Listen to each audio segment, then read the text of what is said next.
বাংলাদেশের যত গরু, শুধু গরু না, মানুষও ওইখানে গিয়ে আবার চাষাবাদ করে।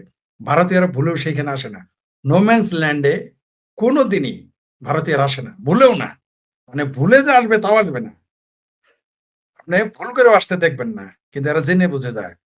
কারণ এদের চুলকানি বেশি তো, খাই যেয়ে ঘাও বানাইতে হয়, তার জন্য। আর ওই যে বলছি, আমি বারবার বলি যে বাংলাদেশের মানুষের বাপ দাদা 14 গোষ্ঠীর কবল হল আমি সহ। কারণ আমি তো বাংলাদেশি, আমার বাপও তো কম বাংলাদেশি। তো আমাদের বাপ দাদার সকলের 14 গোষ্ঠীর কপাল ভালো, নাতিদেরও কপাল ভালো যে ভারতের মতো একটা নিরীহ প্রতিবেশী দেশ পাওয়া গেছে। ওই যে পশ্চিমবঙ্গের মুর্শিদাবাদের হুমায়ুন বলে না, সেটা ভাঙ্গা মায়ের দিবে, সেটা ভাঙ্গা মায়ের দিত, তার ভাষায় বলা, আমি বলি না। ওই বাবরি, বড় বড় বাবরের আরেক পোলা হুমায়ুন কবির, সে বলেছে যে সেটা ভাঙ্গা মায়ের দিতে হয়। তো ভারত সেটা ভাঙ্গা মায়ের দিত যদি এটা শুধু মুসলমান দেশ হইতো।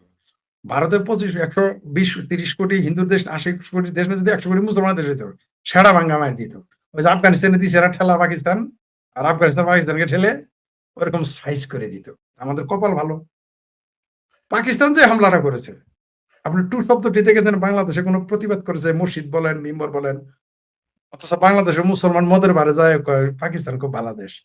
সরিয়ে আনছে, ভারত খুব খারাপ, মদের বারে গিয়েও বলে। কিন্তু এখন মসজিদের মিম্বর থেকে আওয়াজ শুনছেন যে এই যে 250-র মতো লোক এই যে রিসেন্ট মেরে ফেললো আফগানিস্তানে, এখন আফগানিস্তানের মুসলমানরা সুদীর ভাই হয়ে গেছে।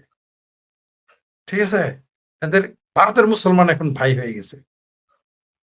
আর পাকিস্তান তো দুলাভাই হয়, আর আফগানিস্তান সুদীর ভাই হয়ে গেছে। কোনো কথা নাই, টু শব্দটি নেই কারণ। তো আমাদের কপাল ভালো, ভারতের মতো নিরীহ প্রতিবেশী এবং শক্তিশালী। যদি নিরীহ না হইতো তাহলে যে আমাদের কপালে কি শনি ছিল।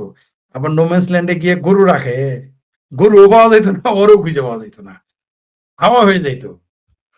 ইরাকের মতো দায়িত্বশীল লোকেরা যদি মানুষকে এইভাবে না করে উল্টো উস্কানি দেয়, তাহলে মানুষ কি করবে? এই দেখেন, বলছে কে কাঁটাতারের ভয় পাইতে? ভারত কি বলছে? শুভেন্দু অধিকারী কি বলছে? আমি কাঁটাতারে বেড়া বানাইলাম। তুমি কোথাকার কোন কে আসছে যেন এই উপদেষ্টা হয়ে, নাকি উপদেষ্টা বলছে কাঁটাতার তোমার ভয় পাইতে বলছে, বলছে তুমি ভয় পাও। তার মানে কি ঠাকুর ঘরে আমি কলা খেলে, মানে আসলে ভয় পাইছে। আচ্ছা, আপনার বাড়ি, আপনি চোর স্বেচ্ছর, ইন্দুর বান্দর শিয়াল এদের উৎপাতের কারণে আপনি দেয়ালটা শক্ত করলেন বা বেড়া দিলেন, আপনার বাড়ি উঁচা করে দিলেন।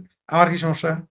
সমস্যা তখনই হবে যখন আপনার বাড়ির সামনে থেকে মুরগিটা আমি খাবো, আপনার বাড়ির ফলটা আমি ছিঁড়ে খাবো, যখন আপনার বাড়ি থেকে আমি এটা চুরি করব, আপনার বাড়ির থেকে খন্তা নিয়ে যাব, আপনার বাড়ি থেকে গাছের গুড়া নিয়ে চলে যাব, আপনার বাড়ি থেকে হান্ডি পাতিল নিয়ে যাব। ঠিক আছে, আপনার বাড়ি কাপড়টা চুরি করবো, তখন না আমার সমস্যা। আপনি আপনার বাড়ি ওয়াল করেন স্যার, আপনি দরিয়া বানাই হলেন আপনার বাড়ি, আমার কি যায় আসে? তো ভারত ওইখানে কাঁটাতারে বেড়া দেখ, স্টিলের বেড়া দেখ, বাঁশের বেড়া দেখ, ওইখানে চীনের দেয়াল বানাই, আমার সমস্যা কি? আমাদের সমস্যা কি? তার মানে তালমে কুচ কালা হয়। সমস্যা এই জন্য যে ওইখানে আমার খাবার আছে, রিজিক আছে। আমি বলি না আপনাকে যে বাংলাদেশের 1.5 কোটি মানুষ সরাসরি ভারতের উপর চলে। 50 লাখ তো ভিতরে গিয়ে বসে আছে বাংলাদেশের, 50 লাখ মুসলমান কমপক্ষে। এটা সর্বনিম্ন। মানে আপনি যদি মানে কোনো না কোনো ভাবে গ্রেস দিতে থাকেন, দিতে দিতে দিতে দিতে 50 কোটি, 50 লাখ পাবেন। 50 লাখ মুসলমান ভারত, বাংলাদেশের মুসলমান ভারতে বসে আছে। আর 1 কোটি মানুষ সীমান্তে সরাসরি ভারতের চোরাকার বাড়ির উপরে চলে। এই 1.5 কোটি মানুষের ঠেলা তো সামলাইতে পারবে না। এই জন্য এত সেও সেও শুরু করেছে, এই জন্য এত ভেবায়। এই যে জামাতিরা ভেবায়, আমার ভাবির পোলারা ভেবায়, ফাত্রামি করে, তারপরে আমার ভাবির মাইয়ারা ভেবায়, তারপরে জামাত ভেবায়, বিএনপির উপদেষ্টার উপদেষ্টার একজন একজন উপদেষ্টারা আপনাকে ভেবায়। দেখেছেন, একজন কিরে লাইভে টক শোতে বাংলাদেশের বিরুদ্ধে কথা বলার জন্য ভারত কত দেয়? ইন্ডিয়ার দালালি করে তাইলে পাকিস্তানের পক্ষে চামচামি করার জন্য নিশ্চয়ই তাহলে জামাতিরা টাকা পায়, তাই না? ভাতিজা, ভাবির পোলা, বাংলাদেশে বইসা পাকিস্তান প্রীতি মারাও। তোমার মায়ের হাতি ফাটাই ফেলাইছিল, তোমার খালার হাতি ফাটাই ফেলাইছিল, তোমার বইনের হাতি ফাটাই ফেলাইছিল। সেই পাকিস্তানের গীত গাইতে কয় টাকা পাও বাবা? সেটা একটু বলবা। পাকিস্তান তোমার দুলাভাই হয়, তার পক্ষে কথা বলা। তা আমি ভারতের পক্ষে তো বলবোই। ভারত আমার দেশে মুক্তিযুদ্ধের সহযোগিতা করেছে, আমি বলবো না ভারতের পক্ষে? ভারত আমাদের মুক্তিযুদ্ধের ট্রেনিং দিয়েছে, আমি তাদের পক্ষে বলবো না? ভারত আমাদের 1 কোটির বেশি মানুষকে খাদ্য দিয়ে সহযোগিতা করেছে, 1 বছর পালছে, আমি বলবো না? ভারত আমাদের দেশের, তারা আমার পাশে না থাকলে দেশের স্বাধীনই করতে পারতাম না আমরা। তাই ভারতের পক্ষে থাকবো না? 19,000 সৈন্য মারা গেছে তাদের এই দেশের জন্য, ভারতের পক্ষে থাকবো না? তোমার মায়ের ভাতার, তোমার মায়ের লাং পাকিস্তানের পক্ষে থাকবো? ফাজিল কথাকার। কিসে চিন্তিত আর কিসে চিন্তিত না, এদের উপদেষ্টা বলে আমরা ডরাই না, স্বরাষ্ট্র মুসলেখা স্বরাষ্ট্রমন্ত্রী বলে আমরা চিন্তিত নই, মানে আমরা বুঝি না আর কি বলতে চাই, কিন্তু এটা নিয়ে এত কথা বলে কেন? আমি তো আবারও বললাম, আপনি আপনার বাড়িতে যা ইচ্ছা তাই করেন, বেড়া দেন, ওয়াল দেন, আপনি আপনার বাড়িতে মাটির থেকে ওয়াল করে আপনি চাঁদ পর্যন্ত নিয়ে যান, আসমান পর্যন্ত নিয়ে যান, চৌথ আসমানে নিয়ে যান, আমার কি ভাই? না, আপনার ভাবির পুল্লা যে নাসিরুদ্দিন পাটোয়ারি সেটা সে বলছে এটা আন্তর্জাতিক আইনের লঙ্ঘন। হ্যাঁ, ও, আন্তর্জাতিক ওটা আইন আনতেছে। হচ্ছে এগুলো ও আনতে, ও এখন ও গরু চুরি করতে যাবো আমার ভাবির পোলা, ওটা আন্তর্জাতিক আইন আছে। মুরগি চুরি করতে যাবো, ওটা আন্তর্জাতিক আইন আছে। তারপরে শাড়ি চুরি করতে যাবো, ওটার জন্য আইন আছে।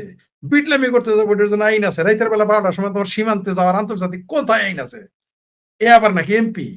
মানে আসলে যার কাজ তারই সাথে অন্য করলে ঝাঁঝর বাজে। আমার ভাবির পোলা নাকি এমপি হয়েছে, এখন কম লাগে? কোন হাদিতে হয়েছে ওইটা শিখো নাই? তোমার মায়ের হাদিটা আমার চেক করতে হবো যে তুমি কোন দিক থেকে পাইতে আইছা, কিভাবে পাইতে আইছা। পাকিস্তান থেকে পাইতেছে না কই, ভারতের সীমান্তে তুমি খুলে দাও। তোমার বিডিআর রাখছো কেন?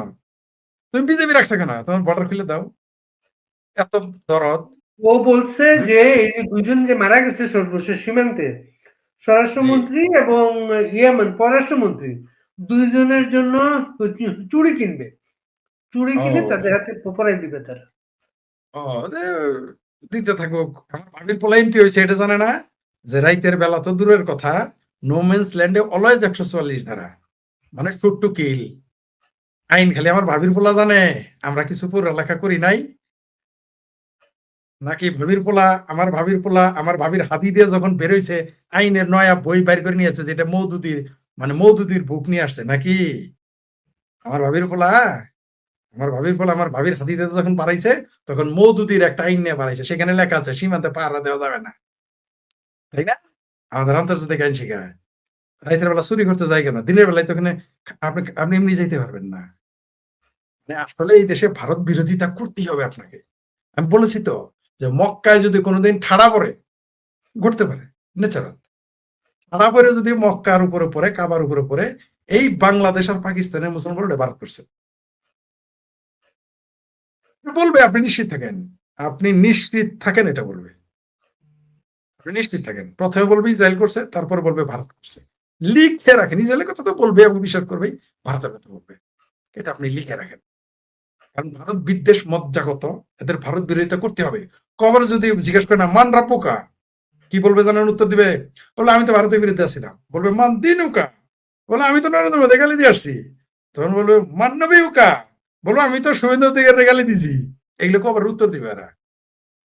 এগুলোই শিখছে শিবিরের ম্যাচে, আর শিবিরের কোচিং সেন্টারে, আর মসজিদের মিম্বারে, আর ওয়াজের মঞ্চে এগুলো শিখছে। আওয়ামী লীগের চরম ব্যর্থতার একটা কি জানা, আমাকে একজন লিখেছিল, আজকে লিখেছি। আওয়ামী লীগের মধ্যে চরম ব্যর্থতা ছিল এই যে ওয়াজকে ফ্রি স্টাইল করতে দেওয়া, ওয়াজের নামে রাজনীতি করে। ওয়াজ তো ওয়াজ থাকবে ভাই।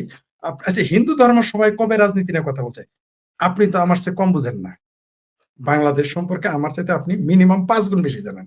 আমাকে বলেন বাংলাদেশের কোন হিন্দু ধর্মসভায়, খ্রিস্টান ধর্মসভায় বাংলাদেশের রাজনীতি নিয়ে কথা বলে? কখনোই না। তারা সেই বেদ থেকে বলবে, না, নয় বাইবেল এটা থেকে নিয়ে বলবে। ইসলামপন্থীদের অন্য একটা ব্যাখ্যা আছে। ব্যাখ্যাটা কি হচ্ছে ব্যাখ্যা? যে ইসলাম একটা পূর্ণাঙ্গ জীবন ব্যবস্থা। হ্যাঁ, তাহলে ইসলামের ওই এখানে জীবন ব্যবস্থার মধ্যে এটা লেখা আছে যে ভারত থেকে মুরগি চুরি করতে হবে, গরু চুরি করতে হবে, ফ্যান্সি ডিল আনতে হবে, ওইটাও ইসলামের পূর্ণাঙ্গ জীবন ব্যবস্থার মধ্যে বোধ হয়। ওইটাও না, মাদ্রাসায় বলাৎকার করতে হবে, ওইটাও বোধ হয় ইসলামী পূর্ণাঙ্গ জীবন ব্যবস্থার মধ্যেই লেখা আছে না? মনে হয়, খুব সম্ভবত। তারপরে তারপরে ভোট চাইতে গিয়া ওইটা ওই যে অরিজিনাল কেসকি বান্দির পোলা টাকা ঢুকাই দিবে, ওটা বোধ হয় ইসলামের পূর্ণ আইনের মধ্যে লেখা আছে, তাই না? মনে হয় ওইটাও লেখা আছে বন্ধু। এটা তো তখন একজন তার পক্ষে সাফাই গেছেন, এটা এরকম যে গরিব মানুষ গরিব মানুষকে হেল্প করছে। তখন করবে, আরেকজন দিলে দিবে। বললেন, গরিব মানুষ হেল্প করেন ভোটের সময় কেন? অন্য সময় হেল্প করেন না কেন এই কথা? তাহলে জামাত যখন ভোটের সময় টাকা দেবে, ওটা গরিব মানুষ হেল্প করছে, তাহলে আওয়ামী লীগ দিলে দোষ কি? বিএনপি দিলে দোষ কি? এরা তো সেই দল যারা বাংলাদেশকে জাকাতিস্তান বানাইতে চাইছিল, সেই দল না? তাদের নেতা ঘোষণা দিয়েছিল তো নির্বাচনের আগে। বাংলাদেশের মানুষ কত বেহায়া, জাকাতিস্তান বানাতে চাইল, তার ব্যাপারে টু শব্দটি করে দেশের একটা বুদ্ধিজীবী তাহের নাকি ফাহের জামাতের, তারা নিয়ে টু একটা বাক্য লেখে নেই। বামপন্থীরা টু শব্দটি করে না, বাইচা যাওয়ার জাকাতের ভাগটা কমে যাইতে পারে, ফেতরার ভাগ, সেই জন্য বামপন্থীরা ওটা নিয়ে প্রতিবাদ করে নাই। এগুলো হলো আমাদের দেশের আপনি এগুলো। ভাই ফরিদ ভাই বিশ্ববিদ্যালয়ের জীবনে আপনি অনেক আন্দোলন সংগ্রামেও ছিলেন। ডাকসু তো আমাদের একটা বিশাল একটা প্রতিষ্ঠান, এটা বাংলাদেশের অনেক আন্দোলন সংগ্রামের বিষয়। এবার আমরা একটা ডাকসু পাইছি, এ অন্য নজির তৈরি করতেছে। আজকে ডাকসুর যে ভিপি ওই মসজিদে ইয়ে করে তার আক্ত হইছে, বিয়ে হইছে আজকে তার। হ্যাঁ, সব আপনার বাবির পুলারা সেখানে ছিল, সে সে রাখতে বাবির গুলারা ছিল সেখানে। এরা কিন্তু কেউ এই হাম থেকে আরম্ভ করে এই পরিস্থিতি নিয়ে কেউ কোনো কথাই বলে না কিন্তু। মসজিদে কয়দিন পরে পোলাপান জন্ম না দিলেই হয়, এই চিন্তা করতেছি। পোলাপানও কয়দিন পরে জন্ম দিবে, মসজিদ বিয়া করার জায়গা, ফাজলিমি করার জায়গা হয় না। দেখবেন এই এই বদমাইশিটা করে ক্যান্টনমেন্টে, দেখবেন আর্মি অফিসাররা বিয়া করে ইদানিং হাঙ্গা করে ইয়েতে মসজিদে গিয়ে। এগুলো কিন্তু সালাফিজম, এটা কিন্তু এই সালাফিজম কাতার এবং সৌদি আরব এটা প্রমোট করে। এটা কিন্তু সালাফিজম কিন্তু জেহাদিজম আসলে। মসজিদে গিয়ে বিয়ে করা মানে বুঝতে পারছেন, ওইখানে তুমি প্রকৃত মুসলমান হও। মসজিদে পার্সেন্টেজ কিভাবে খাও, চান্দা, ঘুষ, সুদ, এগুলো কখনো মনে থাকে না তখন ইসলামের কথা। মানে তারা মসজিদ যে ওই যে, এটা কি এর দোকানে কবিতা লেখছে নাকি কে যেন লেখছে ভুলে গেছি, যে মসজিদ মিনার হলো বায়োনেট, মসজিদ হলো ক্যান্টনমেন্ট। মানে বুঝতে পারছেন তো, মিনার হলো বায়োনেট আর মসজিদ হলো ক্যান্টনমেন্ট। তারা বলেছে কবিতায়, এবং এগুলো তারা পড়ায়।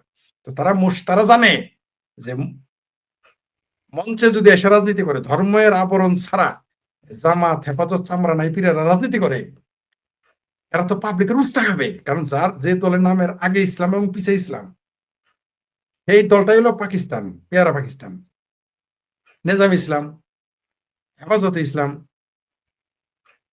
জামাত ইসলামী বাংলাদেশ, ইসলামী শাসনতন্ত্র, ইসলামী আন্দোলন বাংলাদেশ। দেখবেন আগে আর নামের আগে আর পরে, এগুলো সব হলো পেয়ারা পাকিস্তানি দল। তো এরা যদি ধর্মসভা আপনি বন্ধ করে দেন, তখন এরা কি করবে? এই জন্য এখন এগুলো নতুন একটা, মানে নতুন একটা বাটপারি শুরু করে দিল। তারেক রহমান যেমন বাচ্চাদের গাড়িতে চড়ে বেড়ায়, এরা ওইরকম মসজিদে যায়, মানে রাজনীতির নতুন ফ্যাক্টরি করলো আর কি। এগুলো তারা করবে। এরা মসজিদে হাঙ্গা করবে, তালাক দিবে, বিয়ে করবে, বলৎকার পর্যন্ত করে মসজিদে। তো এদের জন্য তো মসজিদ তো, আপনি মাদ্রাসায় জানেন না যে প্রত্যেকটা মাদ্রাসায় বাংলাদেশের কোন স্কুল কলেজে কোরআনের পাতা আপনি আন্ডার প্যান্টার জুত পায়ের নিচে দেখবেন না, প্রশ্নই আসে না, কোন স্কুল কলেজে দেখবেন না। কিন্তু মাদ্রাসায় কিন্তু আন্ডার প্যান্টে, এবং মাদ্রাসায় আলিয়া মাদ্রাসাগুলোতে টয়লেটে ভৈরা থাকতো কোরআনের পাতায়, হাদিসের পাতায়। তখন ইসলাম খত্রমে যায় না, কোরআন খত্রমে যায় না, ইসলাম খত্রমে পড়ে না। এরা এখন মসজিদে গিয়ে হাঙ্গা করে, এগুলো কিন্তু বিপজ্জনক সিমটম। আপনাদের ইয়ের কি মনে করেন না? এই যে এখানে এটা কিন্তু একটা সিম্বল, তারা তো সিম্বলিক এটা। ক্যান্টনমেন্টও দেখবেন, আমি বললাম আচ্ছা ক্যান্টনমেন্ট অফিসারদের বিয়ে করে মসজিদের, সেনাবাহিনীদের বিয়ে করতে দেয় না কেন? মসজিদে দেখবেন ক্যান্টনমেন্টে যত মসজিদ আছে সবগুলোতে বিয়ে করে আর্মি অফিসাররা, সেনাবাহিনীরা, ওরা মুসলমান না? তার যে একটা সাধারণ সৈনিক সে মুসলমান না, তারাই ভাঙ্গা করতে দেয় না কেন মসজিদে? এখানে এগুলো হলো পুরো হিজবতীকরণ, জিহাদিকরণ। এগুলো সিমটম ভালো না।